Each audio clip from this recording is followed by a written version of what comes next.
Hello students, previous class में अपन पढ़ रहे थे कंपोजिशन ऑफ ब्लड।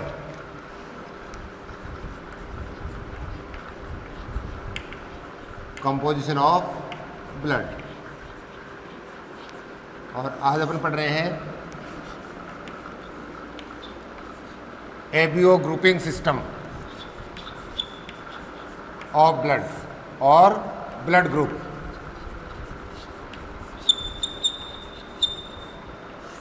ठीक है, on the basis of presence और absence of surface antigens Landsteiner divides the blood into 4 groups। देखें, antigens on the surface of RBC,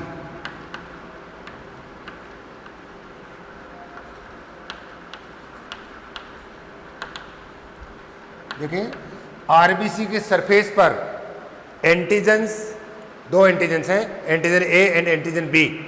antigens की presence और एब्सेंस के आधार पर लैंडस्टीनर ने ब्लड को 4 ग्रुप्स में डिवाइड किया। अब इसके अकॉर्डिंग ब्लड में जिस तरह से एंटीजन है उसी तरह से प्लाज्मा में क्या है, एंटीबॉडी में है।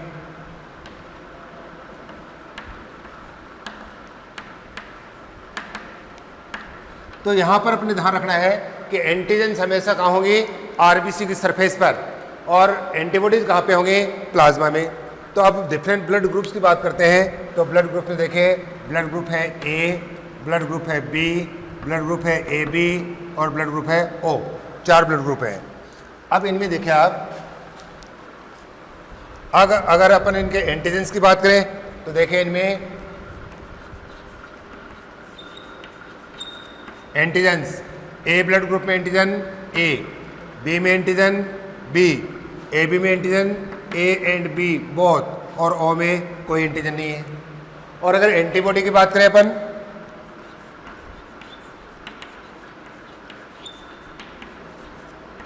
तो एंटीबॉडीज में देखें ब्लड ग्रुप ए, तो एंटीजन कौन सा इसमें, एंटीबॉडी है बी, बी में एंटीबॉडी है ए बी में कोई एंटीबॉडी नहीं है, और ब्लड ग्रुप ओ में antibody A and B both are present. अब इसका मतलब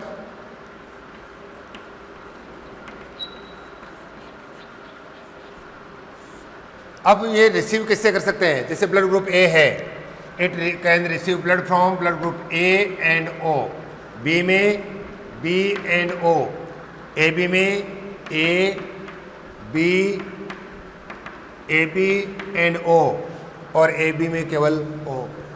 तो देखिए, blood group A B can receive any type of blood, so that it is called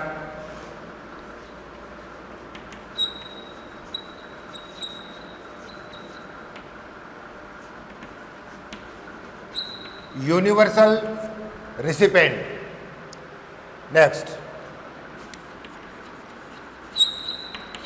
donate किसको किया जा सकता है, जैसे ब्लड ग्रुप ए है, डोनेट कर सकता है ए को and A B, B and A B केवल ए बी, और ओ ए बी एंड ओ। तो it is called universal donor.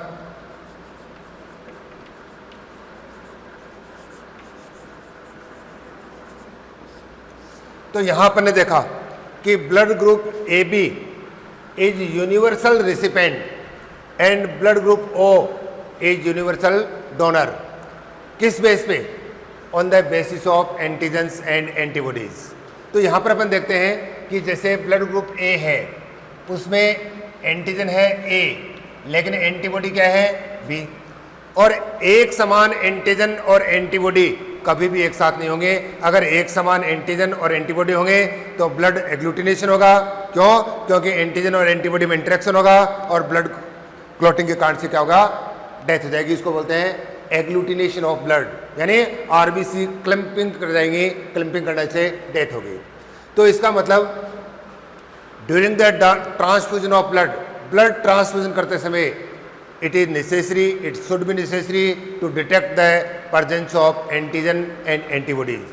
Generally क्या होगा, जो रिसिपेंट है और दूसरा डोनर, तो डोनर ब्लड ग्रुप है उसमें हमेशा देखी जाती है एंटीजन, और रिसिपेंट में देखी जाती है हमेशा एंटीबॉडी। यानी रिसिपेंट की एंटीबॉडी और डोनर की एंटीजन कभी भी सेम नहीं होनी चाहिए।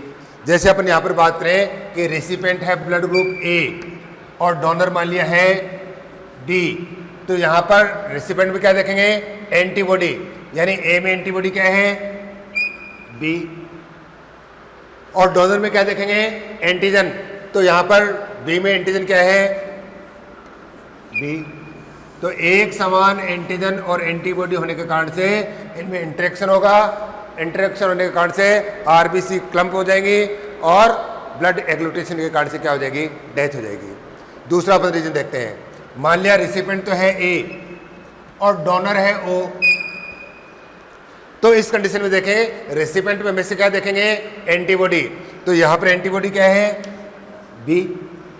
डोनर में क्या देखेंगे, एंटीजन, तो यहां पर डोनर में देखें एंटीजन कोई भी नहीं है, कोई एंटीजन नहीं है, तो इसका मतलब due to absence of any antigen the blood group O can be donate to any person, है ना। इसीलिए इसको क्या बोलते हैं, यूनिवर्सल डोनर, क्योंकि डोनर ब्लड में हमेशा क्या देखी जाती है, एंटीजन, और ओ ब्लड ग्रुप में एंटीजन एब्सेंट है, इसलिए ओ ग्रुप को किसी भी ग्रुप के व्यक्ति को दिया जा सकता है।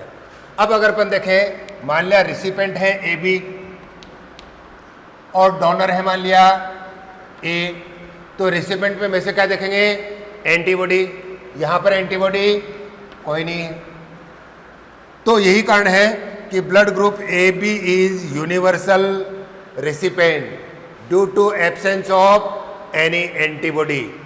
ध्यान रखेगा कि O blood group universal donor क्यों है, due to absence of antigens, और ए बी ब्लड ग्रुप है वो रिसिपेंट क्यों है, यूनिवर्सल रिसिपेंट क्यों है, due to absence of any antibody. ठीक है, तो एंटीजेंस और एंटीबॉडी के बेस पर देखिए हमेशा एक समान एंटीजन और एंटीबॉडी कभी भी एक साथ नहीं होंगी, और इम्पोर्टेंट बात क्या है कि डोनर ब्लड ग्रुप की एंटीजन और रेसिपेंट की एंटीबॉडी ये कभी भी एक समान नहीं होंगी।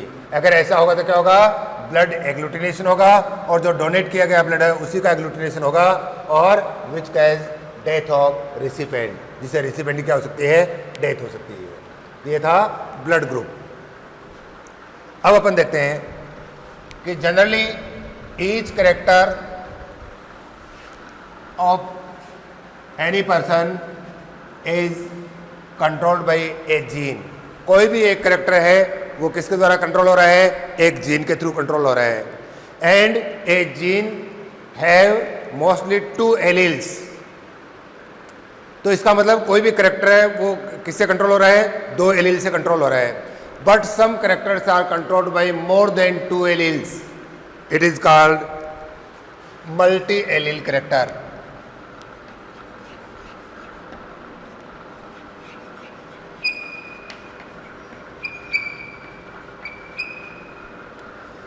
And blood group is also multi-allele character,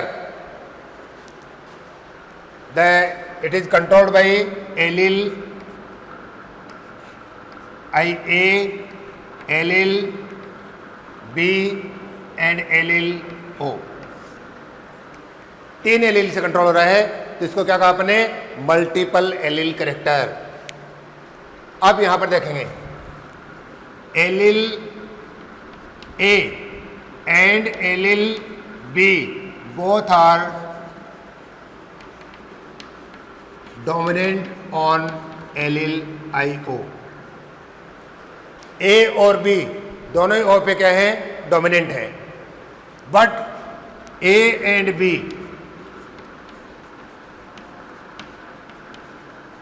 are codominant to each other, एक दूसरे के साथ क्या है, कोडोमिनेंट है। अब देखेंगे यहां पर इनकम्प्लीट डोमिनेंस और कोडोमिनेंस में क्या डिफरेंस है। जैसे यहां पर मान लिया एक रेड कलर है पेरेंट में, दूसरे का है वाइट करेक्टर, तो इनके फर्स्ट जनरेशन में जो करेक्टर आएगा वो आ गया पिंक।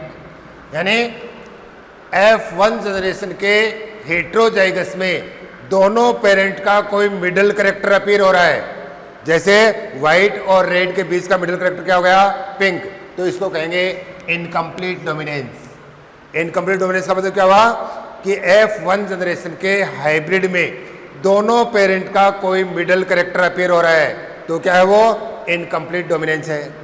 एक कंडीशन ये आ सकती है कि ये रेड कलर है, यहाँ पर वाइट कलर है, और जो ऑफस्प्रिंग आती है उसमें रेड एंड वाइट दोनों कलर आ जाएं।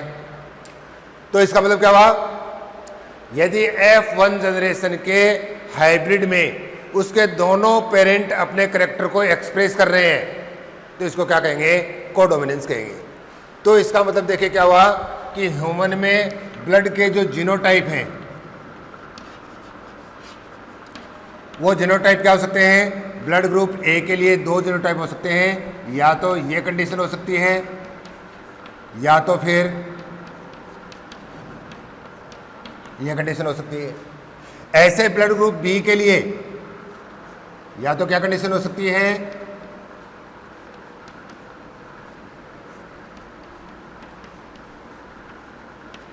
ये कंडीशन हो सकती है, या ए बी के लिए केवल एक ही कंडीशन है क्योंकि कोडोमिनेंट है, ये कंडीशन होगी, और ओ के लिए भी एक ही कंडीशन होगी, ये कंडीशन होगी। इसका मतलब ह्यूमन बीइंग में ब्लड ग्रुप के लिए कितने टाइप के जीनोटाइप पॉसिबल हैं, 6 type of genotypes are possible in human for blood. A के लिए 2 जीनोटाइप हो सकते हैं, बी के लिए भी 2 जीनोटाइप हो सकते हैं, ए बी के लिए केवल एक ही जीनोटाइप होगा, ओ के लिए भी केवल क्या होगा, एक जीनोटाइप होगा। अब देखिए अगर पेरेंट्स का ब्लड ग्रुप अपन धान है या ब्लड के पेरेंट्स के ब्लड ग्रुप को अपन जानते हैं तो ऑफस्प्रिंग के पॉसिबल ब्लड ग्रुप को डिटेक्ट किया जा सकता है।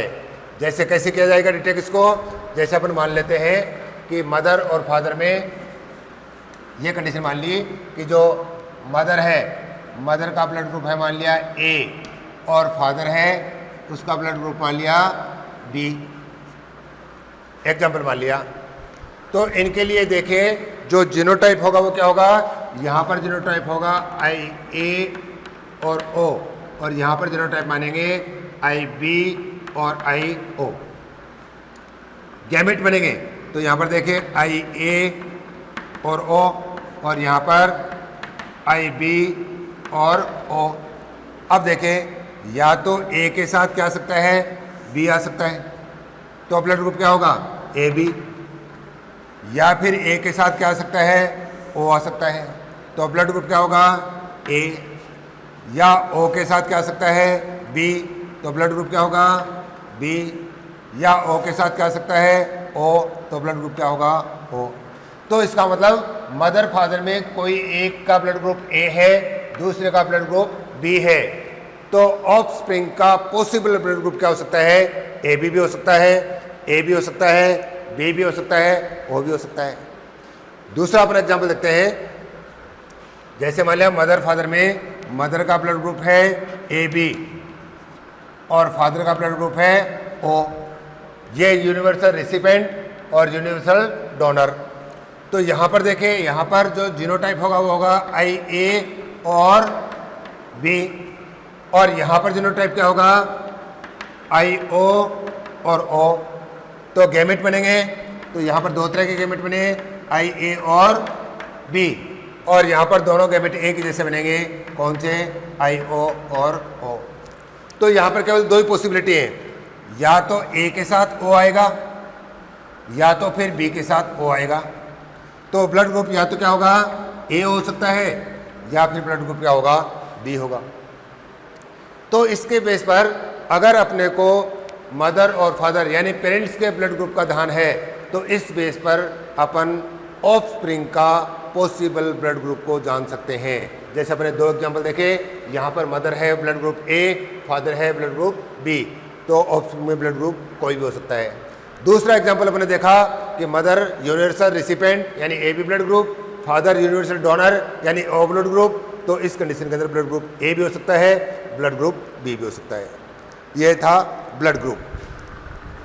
लेकिन एक कंडीशन ऐसी देखी गई है कि ब्लड ग्रुप में एंटीजन और एंटीबॉडी डिटेक्ट करने के बाद भी देखा गया कि ब्लड एग्लूटिनेशन के कारण से जो रेसिपिएंट है उसकी डेथ हुई है।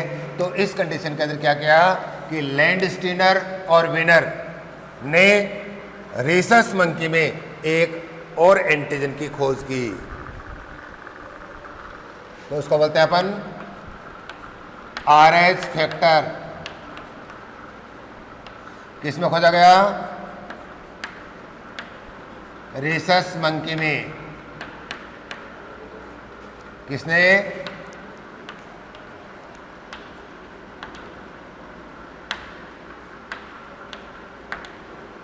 लैंडस्टीनर एंड विनर ने। तो एक्चुअल में जो RH फैक्टर है वो एक्चुअल में क्या है? RH एंटीजन है। And this RH antigen is also present on surface of RBC। यह भी कहां पे होगा? RBC के सरफेस पे होगा। लेकिन ये एंटीजन सभी भी नहीं है। अगर ये RH एंटीजन प्रेजेंट है तो उसको अपन बोलेंगे RH पॉजिटिव, जैसे O positive, A positive, B positive. और अगर ये RH एंटीजन एब्सेंट है तो उसको अपन कहेंगे RH नेगेटिव पर्सन। ठीक है। दूसरी इंपॉर्टेंट बात यह है कि इस एंटीजन के अगेंस्ट नेचर में कोई भी एंटीबॉडी नहीं है, बल्कि क्या होगा? ये एंटीजन स्वयं ही अपने अगेंस्ट क्या बना लेती है? एंटीबॉडी बना लेती है। ठीक है।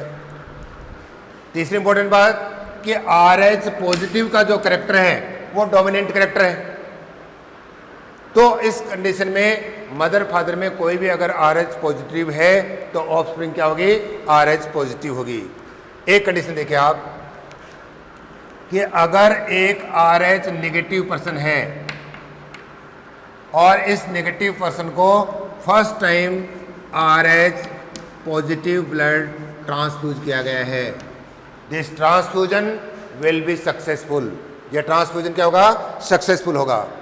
But RH antibodies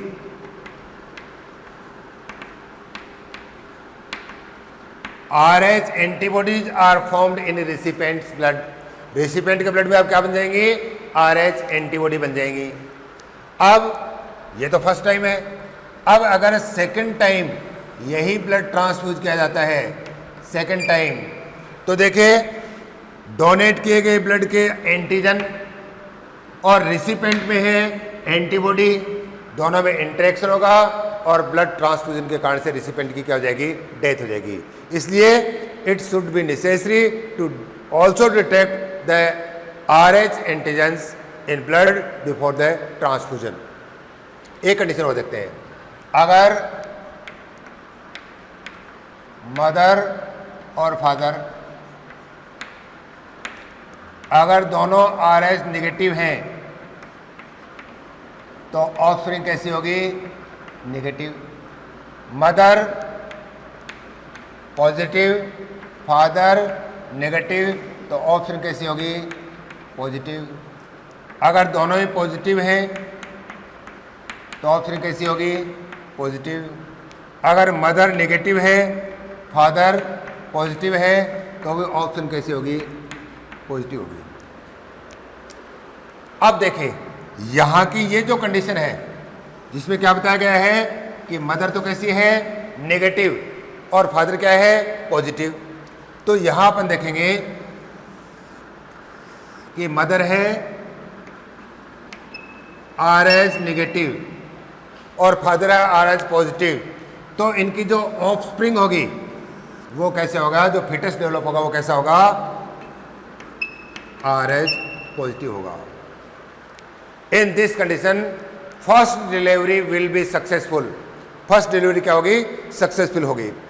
but during first delivery due to rupturing of some blood vessels the some RH antigens are enters into mother's blood. Delivery के टाइम पर ब्लड वेसल्स के रेप्चर होने के कारण से कुछ RH एंटीजन कहाँ चले जाएंगे, मदर के ब्लड में चले जाएंगे और यहाँ पर जाकर के क्या बनाएंगे, ये RH एंटीबॉडीज बनाएंगे। अब सेकेंड प्रेगनेंसी में क्या होगा कि मदर के ब्लड के RH एंटीबॉडीज प्लेसेंटा के थ्रू फीटस में एंटर हो जाएंगे और फीटस में एंटर होकर क्या होगा, ब्लड एग्लूटिनेशन कर देंगे, जिसके कारण से सेकंड डिलीवरी में जो ऑफस्प्रिंग है या जो इन्फेंट है उसकी क्या हो जाएगी, डेथ हो जाएगी। और ऐसे जो बच्चे होंगे वो कैसे होंगे, एनीमिक भी होते हैं, जॉन्डिस में होता है और प्री मैच्योर भी होते हैं। तो इस कंडीशन को अपन बोलते हैं एरिथ्रोब्लास्टोसिस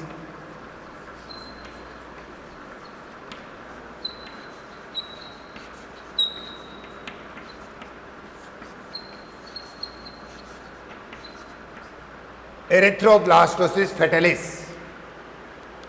और इस कंडीशन से बचने के लिए आफ्टर डिलीवरी के बाद within 72 hours mother should be injected by anti-RH antibodies, है ना। मदर को इंट्रावेनस इंजेक्शन दिया जाता है, किसका, anti-RH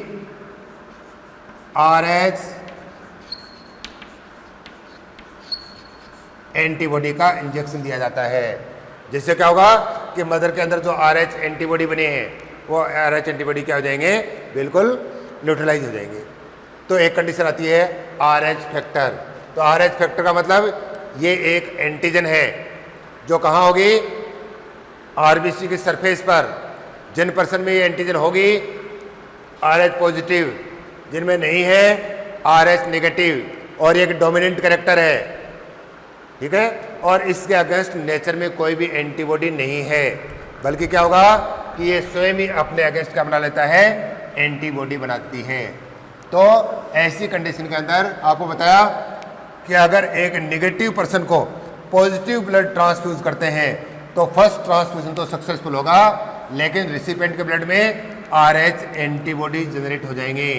तो अगर सेकेंड टाइम अपन पॉजिटिव ब्लड ट्रांसफ्यूज करेंगे तो रिसिपेंट में प्रेजेंट RH एंटीबॉडीज और दिए गए ब्लड के RH एंटीजन में इंटरेक्शन होगा और एग्लूटिनेशन के कारण से क्या होगी, डेथ हो जाएगी, ठीक है। अब अपन एक देखते हैं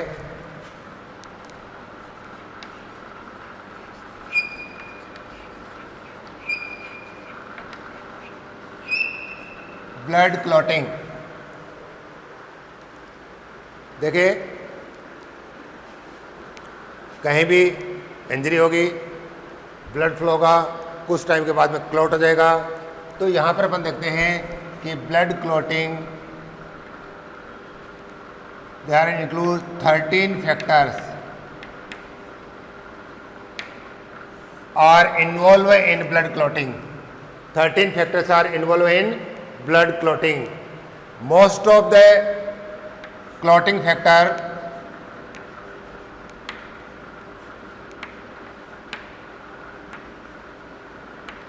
most of the clotting factor are synthesized by liver. Most of the clotting factors are synthesized by liver, and most of the factors are remains in inactive stage in normal condition. Next, vitamin K is essential for synthesis of clotting factors, and calcium is also essential for clotting of blood. तो देखिए कोई भी injury है उस condition के अंदर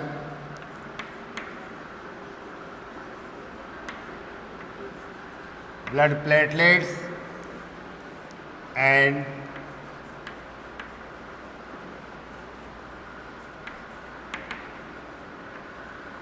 damaged tissue both release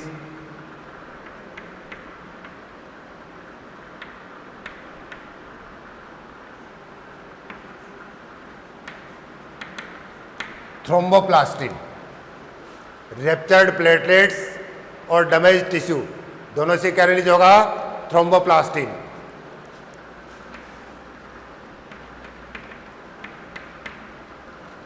in the presence of some factors and calcium, the enzyme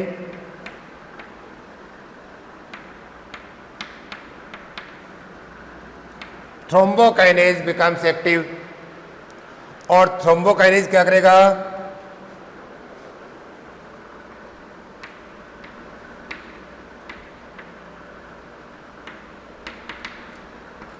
antithrombin substances, और antithrombin substances mainly क्या है? Heparin becomes inactive. जितने भी जो एंटी थ्रोम्बिन सब्सटेंसेस है हेपेरिन, ये क्या होगा? इनएक्टिव होगा। और इसके इनएक्टिव होने की कंडीशन में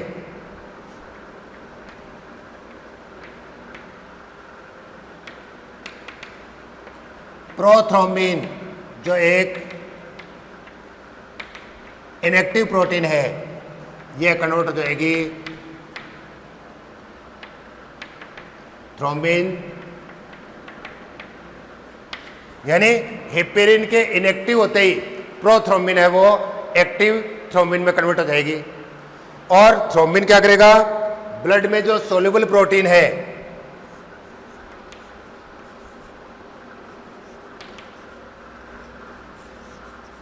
फाइब्रिनोजन, ये थ्रोम्बिन की प्रेजेंस में कन्वर्ट होगी किसमें? फाइब्रिन में। और फाइब्रिन देखें, जहाँ से ब्लड फ्लो रहा है वहाँ पर इस तरह से फाइबर्स का नेटवर्क बना लेगी, और इस नेटवर्क में जो रैप्चर्ड WBC या डैमेज टिश्यू है वो आकर के यहाँ पर रुक जाएंगे। तो क्या हुआ? फाइब्रिन प्लस ब्लड सेल्स क्या हुआ? क्लॉट बन गया। तो यहाँ पर देखिए, आपको बताया there are 13 factors are essential for blood clotting, और इसमें vitamin K is essential for synthesis of clotting factor and most of the clotting factor are synthesized by liver। तो यहाँ पर आप देखेंगे प्लेटलेट्स, रैप्चर्ड प्लेटलेट्स और डैमेज टिश्यू थ्रोम्बोप्लास्टिन रिलीज करते हैं। थ्रोम्बोप्लास्टिन के कारण से तो थ्रोम्बोकाइनेज एंजाइम एक्टिव होगा। ये थ्रोम्बोकाइनेज क्या करेगा? जितने भी जो एंटी थ्रोम्बिन सब्सटेंस हैं जैसे हेपेरिन, इनको क्या कर देगा? इनएक्टिव कर देगा। और इस कंडीशन में जो प्रोथ्रोम्बिन जो एक इनएक्टिव प्रोटीन है वो एक्टिव थ्रोम्बिन में बदल जाएगी। और थ्रोम्बिन क्या करेगा? इनसोल्युबल प्लाज्मा प्रोटीन फाइब्रिनोजन को, सॉरी सोल्युबल प्रोटीन फाइब्रिनोजन को इनसोल्युबल प्रोटीन फाइब्रिन में बदल देगा। फाइब्रिन जहाँ पर वुंड है, घाव है, वहाँ पर एक नेटवर्क बना लेगा, ब्लड सेल्स पर उसे फंस जाएंगे और ब्लड का क्या हो जाएगा? क्लॉट बन जाएगा। तो ये है ब्लड क्लॉटिंग। नेक्स्ट अपन देखते हैं, अब अपन बात करेंगे ब्लड सर्कुलेशन की।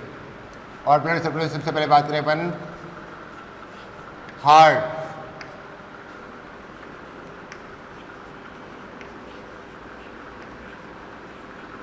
Mesodermal in origin, heart is mesodermal in origin. अब देखते हैं पैसेज, फेसिस में जो हार्ट है वो कितना है? 2 chambered, single atria and single ventricle.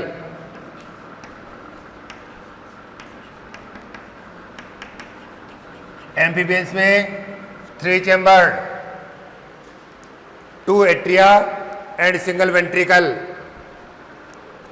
Most of the reptiles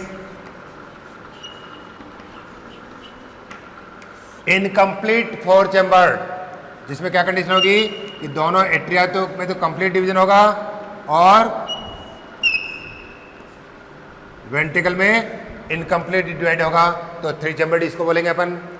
इसके अलावा aves and mammals, aves and mammals have 4 chambered heart. तो यहां पर अपन देखते हैं कि एक तो अपन पढ़ेंगे सिंगल सर्किट और दूसरा पढ़ेंगे डबल सर्किट। तो सबसे पहले अपन बात करते हैं सिंगल सर्किट।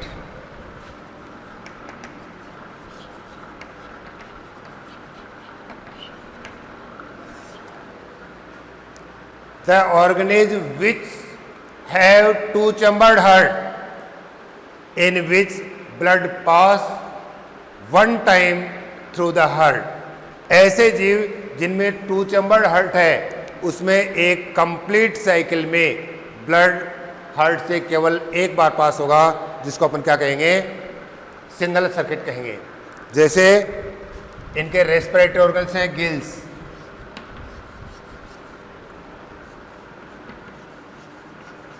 Tissue, heart. तो देखें गिल्स का जो ऑक्सीजनेटेड ब्लड है डायरेक्टली कहाँ जाएगा, टिश्यूज में।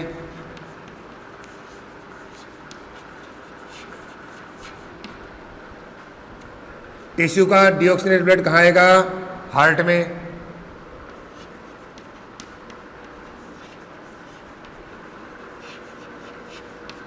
और हार्ट का जो डीऑक्सीजनेटेड ब्लड है वो कहाँ जाएगा, गिल्स में।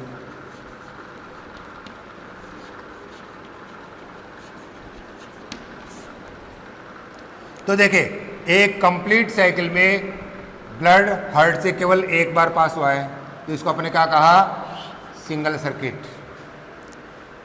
यहां पर इंपॉर्टेंट बात क्या है कि ब्लड हार्ट जो है वो डीऑक्सीजनेटेड ब्लड रिसीव करता है और डीऑक्सीजनेटेड ब्लड ही पंप करता है। So that such type of heart is called venous heart, है ना, वेनस हार्ट। और सिंगल सर्किट किस में होगा, जिनमें टू चैम्बर्ड हार्ट है। दूसरा अपन देखते हैं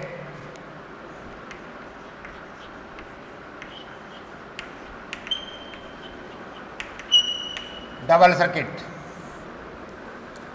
तो देखिए the organism with four chambered heart have double circuit in which blood pass two times through the heart during a complete cycle. यानी ऐसे जीव जिनमें फोर चैम्बर्ड हार्ट है उनमें क्या होगा कि ऑक्सीजनेटेड और डीऑक्सीजनेटेड ब्लड सेपरेट रहते हैं और उस कंडीशन में एक कंप्लीट साइकिल के दौरान ब्लड हार्ट से दो बार निकलता है, तो इसको अपन क्या कहेंगे, डबल सर्किट कहेंगे। जैसे अपन देखते हैं यहां पर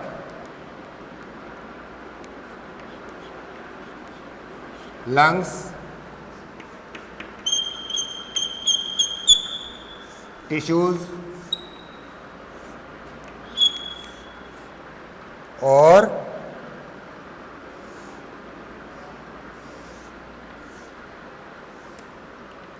हार्ट, जिसमें ये left atria, left ventricle, right atria और राइट वेंट्रिकल। यहां पर आप देखें लंग्स का जो ऑक्सीजनेटेड ब्लड है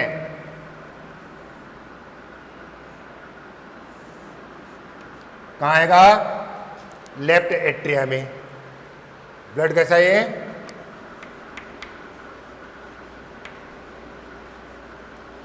ऑक्सीजनेटेड, किसके थ्रू,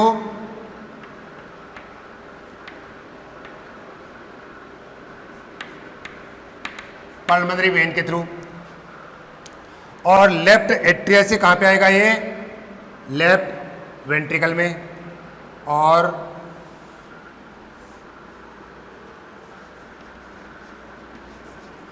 आर्टा एंड आर्टरीज के थ्रू कहां चला गया, टिश्यू में चला गया। टिश्यू में जाने के बाद ये ब्लड कलेक्ट होगा किसके द्वारा, वेन्स के द्वारा। और ब्लड कैसा,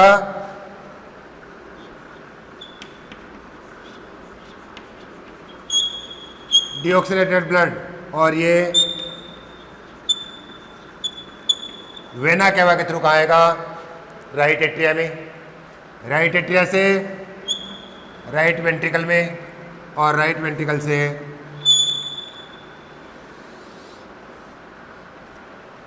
ब्लड कैसा है ये,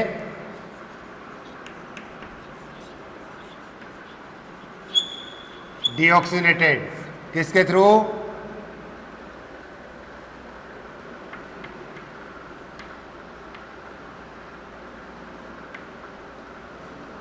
पार्लियामेंट्री आर्टरी के थ्रू कहाँ चला गया, लंग्स में चला गया। तो देखिए लंग्स और टिश्यूज के बीच जब एक कंप्लीट साइकिल हुआ तो हार्ट में से ब्लड एक बार लेफ्ट साइड से, दूसरी बार राइट साइड से, फिर कहाँ चला गया, लंग्स में चला गया। तो इसको अपन क्या कहेंगे, डबल सर्किट कहेंगे। डबल सर्किट में हम लोग दो सर्किट बन रहे हैं। एक सर्किट ये जो है इसको बोलते हैं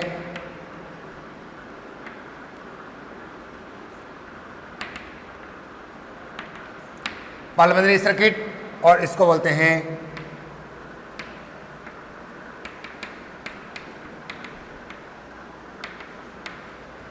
अब देखें पार्लियामेंट्री सर्किट।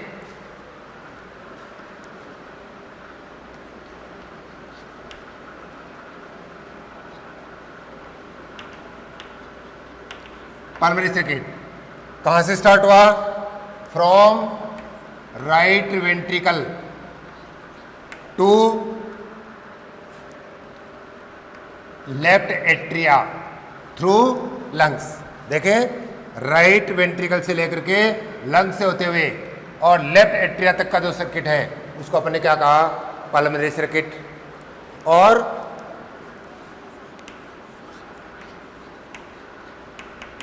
सिस्टेमिक सर्किट देखिए कहां से लेकर के, लेफ्ट वेंट्रिकल से लेकर के टिश्यूज के थ्रू और कहां तक, राइट एट्रिया तक का सर्किट जो है। देखो लेफ्ट वेंट्रिकल से लेकर के टिश्यूज के थ्रू कहां तक, राइट एट्रिया तक का जो सर्किट है उसको अपन क्या बोलेंगे, सिस्टेमिक सर्किट। तो यहां पर सिस्टेमिक सर्किट बड़ा है और पार्लियामेंट्री सर्किट छोटा है। तो यहां पर दो तरह के सर्किट बनेंगे डबल सर्किट सर्कुलेशन में। कौन कौन से, पार्लियामेंट्री सर्किट एंड दूसरा सिस्टेमिक सर्किट। और इस कंडीशन के अंदर ब्लड है वो हार्ट से 2 बार पास होता है, इसलिए इसको अपन ने क्या कहा, डबल सर्किट कहा। अब एक बात आती है, the organism which have 3 chambered heart, उनमें क्या होगा, उनमें होगा इनकम्प्लीट डबल सर्किट होगा। यानी एट्रिया से तो ब्लड 2 बार पास होगा लेकिन वेंट्रिकल से एक ही बार होगा, तो उसको अपन क्या कहेंगे, इनकम्प्लीट डबल सर्किट कहेंगे। तो यहां पर अपन ने देखा कि सिंगल सर्किट और डबल सर्किट। तो देखिए आज के क्लास में अपन ने क्या देखा है, सबसे पहले अपन ने बात की किसकी, कि ब्लड ग्रुप की। ब्लड ग्रुप के बाद में अपन ने देखा कि RH फैक्टर, RH फैक्टर के बाद में ब्लड क्लॉटिंग, और क्लॉटिंग के बाद में क्या देखा अपन ने, single circuit and double circuit. और नेक्स्ट क्लास में अपन पढ़ेंगे स्ट्रक्चर ऑफ हार्ट।